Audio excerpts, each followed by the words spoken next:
कांग्रेस जो एक confuse party है, उस कंफ्यूज पार्टी की तरह ही कंफ्यूज स्पीकर रहे माननीय एलओपी, जिनको मैंने सोचा कि क्या संबोधन दिया जाए, तो लिप्स ऑफ पैरट, तोते का जो जवान होता है, उस तोते के जवान में जो लिखाया पढ़ाया जाता है वही उसको बोलना है। और इस बजट पर चर्चा करते करते ये अमर सिंह साहब भी वही चर्चा कर गए। वो क्या कहते हैं? वो महाभारत को गलत कोट करते हैं, वो रामायण को गलत कोट करते हैं, वो शिव को गलत कोट करते हैं। तो जाति है ही नहीं ना। आप ये समझें कि वो कहते हैं कि जो मैं हूं वो दिखता नहीं, मैं जो दिखता हूं वो मैं नहीं। प्रधानमंत्री जी ने जो एजेंडा सेट किया, कृष्ण की तरह चारों तरफ आप बिलबिला रहे हो और सारी ऑपोजिशन की पॉलिटिकल पार्टी कौरव की तरह प्रधानमंत्री के एजेंडे पर ओबीसी ओबीसी चिल्ला रही है। माननीय सदस्य श्री निशिकांत दुबे जी। हाँ जी, थैंक यू सर। कोई धन्यवाद सभापति महोदय। मैं माननीय प्रधानमंत्री जी और माननीय वित्त मंत्री के इतने ऐतिहासिक बजट के धन्यवाद प्रस्ताव पर बात करने के लिए खड़ा हूँ। आज 6 अगस्त है।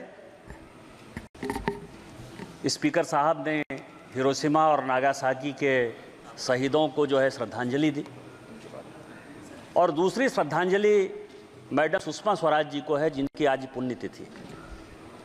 और जब मैं पहली बार यहाँ सांसद बनकर आया तो लीडर ऑफ द अपोजिशन के नाते उन्होंने हमारे जैसे लोगों को बढ़ाने का काम किया, और उसी कारण से आज मैं पार्टी के आदेश के अनुसार प्रधानमंत्री जी के कारण इस फाइनेंस बिल पर चर्चा करने के लिए खड़ा हुआ।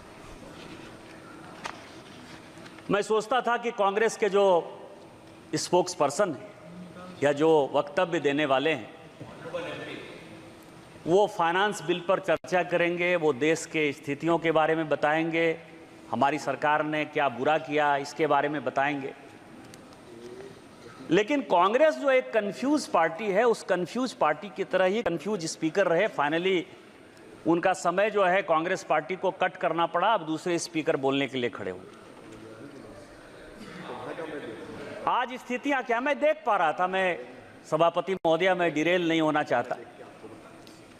आज स्थिति क्या है पूरी दुनिया की? पूरी दुनिया की स्थिति क्या है? पूरी दुनिया की इकोनॉमी, यदि वर्ल्ड बैंक की, आईएमएफ की, फोर्ब्स की, अमेरिका की, जिनकी नीतियों से कांग्रेस बहुत प्रभावित रही है, यदि उनके रिपोर्ट को देखें तो पूरी दुनिया में 2.5% से लेकर 2.7% ही जीडीपी बढ़ रहा है। पूरी दुनिया करा रही है। आप लंदन जाइए, आप न्यूयॉर्क जाइए, आप वाशिंगटन जाइए, आप पूरे यूरोप जाइए, सारे दुकान बंद होते हुए नजर आएंगे। बेरोजगारी की भयंकर सीमा है। इन्फ्लेशन का रेट यदि आप कहेंगे, कोई ऐसा मुल्क नहीं है जहां की 8% से कम इन्फ्लेशन है।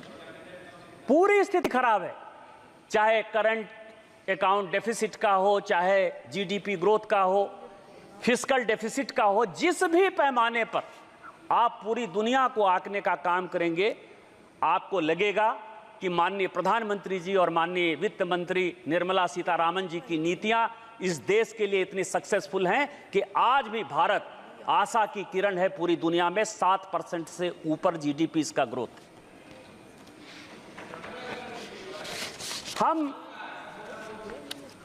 हम धर्म को मानने वाले लोग हैं। सभापति महोदय, जावेद साहब बोल रहे हैं, और जो धर्म कहता है उसी के आधार पर हम चलते हैं।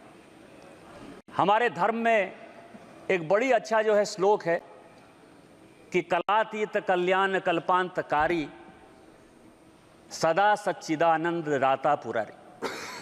भगवान जो है वो सभी कालों में, सभी भगवान में, सभी गरीबों में एक ऐसी ऊर्जा का संचरण करते हैं जिसके कारण कि दुनिया में गरीब कैसे खत्म होंगे, भारत में गरीब कैसे खत्म होंगे, उनको अमीर कैसे बनाया जाएगा, इसी पॉलिसी के आधार पर भारत सरकार चलती है। इसी पॉलिसी के आधार पर माननीय मोदी जी के नेतृत्व में हमारी सरकार चल रही है।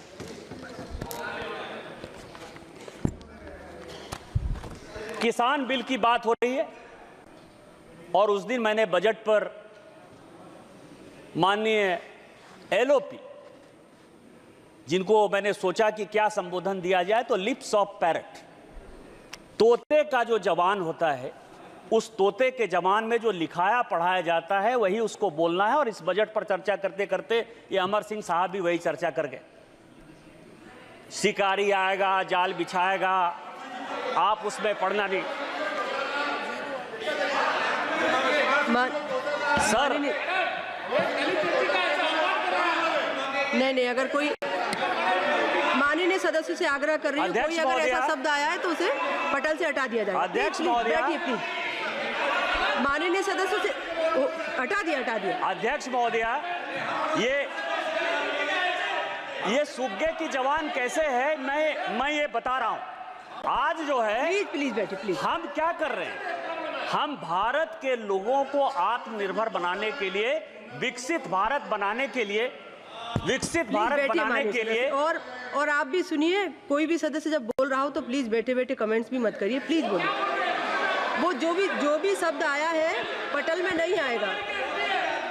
विकसित भारत बनाने के लिए हम काम कर रहे हैं और उसके लिए इस बजट में जो सबसे बड़ा प्रपोजल है कि जो फॉरेन फाइनेंशियल इंस्टीट्यूट है, एफडीआई में जो कॉरपोरेट आते हैं, क्योंकि हम इकोनॉमी में जा रहे हैं, आरएनडी में जा रहे हैं, नए नए इंडस्ट्री में जा रहे हैं, तो वो यदि कंपनियां हमारे यदि इन्वेस्ट करना चाहेंगी तो उनके टैक्स को हमने जो है कम किया।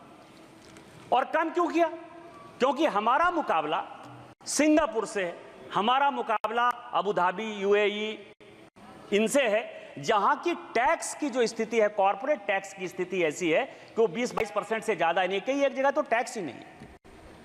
और उस इंडस्ट्री को जब बैठना है, जब बैठकर आएंगे, इंडस्ट्री आएगी, तो यहाँ के बच्चों को रोजगार मिलेगा, डेवलपमेंट होगा, मेक इन इंडिया में जाएगा। और जो 2047 का एक संकल्प है कि हमको एक विकसित भारत बनाना है, जो 2027 का एक संकल्प है, जो रिपोर्ट कहती है, फोर्ब्स की रिपोर्ट करती है कि 2027 तक ऐसा संभव है, जो भारत जिस इकोनॉमी के साथ बढ़ रहा है, हम तीसरी वर्ल्ड की सबसे बड़ी इकोनॉमी हो जाएंगे। उसमें जो ये राइडर है, जिस पद पर सभापति महोदया उन्होंने बोलते हुए किस तरह से अराजकता फैलाने का काम किया, ये मैं आपको बताऊंगा।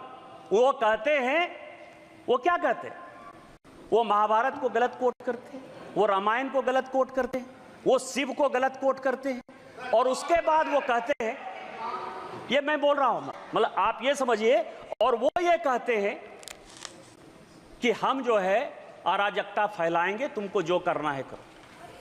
मैं अनुराग सिंह ठाकुर साहब ने जो उस दिन बात कही, मैं उससे कंप्लीट सहमत नहीं हूं। मैं अनुराग सिंह ठाकुर जी की तरफ से माफी मांगना चाहता हूं इस सदन में।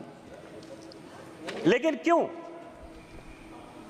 इसीलिए कि अनुराग सिंह ठाकुर जी ने जो उनके ऊपर आरोप लगाया जाति का, तो जाति है ही नहीं ना। आप ये समझें कि वो कहते हैं कि जो मैं हूं वो दिखता नहीं, मैं जो दिखता हूं वो मैं नहीं, तो वो साधु हैं। और इस देश में कहा गया है कि जात न पूछो साधु की, साधु का जाति नहीं पूछना है।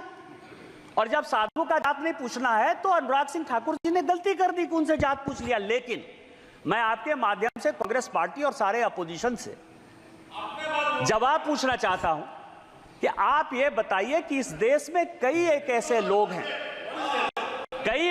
लोग हैं जिनको की धर्म में आस्था नहीं, कई एक ऐसे लोग हैं जिनको जाति में आस्था नहीं है, वो अपना किस तरह से जातिगत जनगणना करेंगे?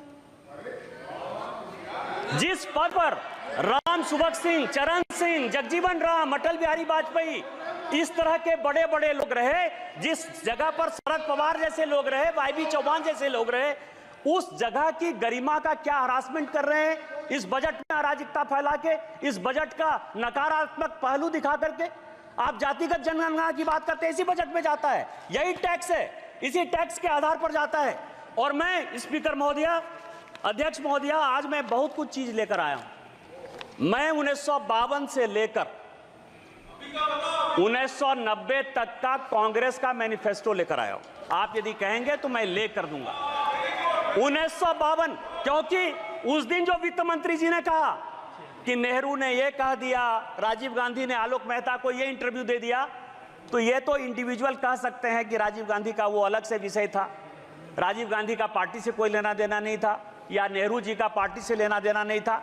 लेकिन जो कांग्रेस मैनिफेस्टो, क्योंकि बार बार ये कह रहे हैं कि कई एक चीजें हमने कांग्रेस के न्याय पत्र से लिया, तो कांग्रेस के न्याय पत्र से लिया, तो ये पूरा का पूरा जो मैनिफेस्टो है 1952 से लेके 1990 तक पूरा असेसमेंट किया। इसमें आपको आश्चर्य होगा सभापति महोदया कि पूरे के पूरे मैनिफेस्टो में 52 में, 57 में, 62 में, 69 में, 71 में, 77 में, 80 में, 84 में, 89 में और 91 में, ये सभी मैनिफेस्टो में इन्होंने कहा कि हम ओबीसी रिजर्वेशन के खिलाफ। आप ओबीसी की बात करते हो। मध्य प्रदेश में आज तक कांग्रेस ने एक ओबीसी को चीफ मिनिस्टर नहीं बनाया। उत्तर प्रदेश में कांग्रेस ने आज तक ओबीसी को चीफ मिनिस्टर नहीं बनाया। बिहार में दरोगा राय जी को छोड़कर किसी एक को ओबीसी चीफ मिनिस्टर नहीं बनाया। और जब जब ओबीसी की बात आई, यदि दरोगा राय ने रिजर्वेशन दिया तो उसको आपने अलग किया। 77 में जब चरण सिंह रिजर्वेशन देना चाहते थे, आपने उसकी सरकार गिरा दी। आपने 89 में बीपी सिंह की सरकार गिरा के चंद्रशेखर का आपने सरकार बना दिया। और जब गुजराल साहब ओबीसी जनगणना कराना चाहते थे तो आपने 97 में उसकी सरकार करा दी। आप प्रधानमंत्री जी के दिए पर खेल रहे हो। आज इस देश का प्रधानमंत्री पिछड़ा है, चाय वाला है, बैकवर्ड है। और यदि वो ओबीसी सुरक्षा की बात करता है और जिस दिन वो एक बार ओबीसी सरकार की बात करता है तो आप ओबीसी करते हो। इसीलिए कांग्रेस का कोई मुंह नहीं है ओबीसी के बारे में। और प्रधानमंत्री जी ने जो एजेंडा सेट किया, कृष्ण की तरह चारों तरफ आप बिलबिला रहे हो और सारी ऑपोजिशन की पॉलिटिकल पार्टी कौरव की तरह प्रधानमंत्री के एजेंडे पर ओबीसी चिल्ला रही है। और ओबीसी का कोई कल्याण यदि होगा, यदि आप में ताकत है तो 2011 में ओबीसी रिजर्वेशन जो कराया वो क्यों नहीं इंप्लीमेंट हो पाया। यदि आप में ताकत है तो कर्नाटक में आपकी सरकार है, पिछले 2 साल से सरकार है, वहां सोशियो इकोनॉमिक रिजर्वेशन हो गया है, उसको क्यों इंप्लीमेंट करवाया? इसलिए नहीं करवाया कि इस्लाम और क्रिश्चियनिटी 2 ऐसे धर्म हैं जो जाति की बात नहीं करते हैं, और उसमें 86 जाति क्रिश्चियन की और 56 जाति मुसलमान की। उसको ओबीसी बैक दरवाजे से, पीछे के दरवाजे से आप मुसलमान और क्रिश्चियन को रिजर्वेशन देना चाहते हो ओबीसी में, इसीलिए आपकी हैसियत नहीं है और इसीलिए आप जातिगत जनगणना की बात करते हो। यदि हिम्मत है कांग्रेस को, राहुल गांधी को, तो कर्नाटक में वो ओबीसी रिजर्वेशन करके दिखाए तो मैं मानूं कि इस हाउस में जो आप बात करते हो उस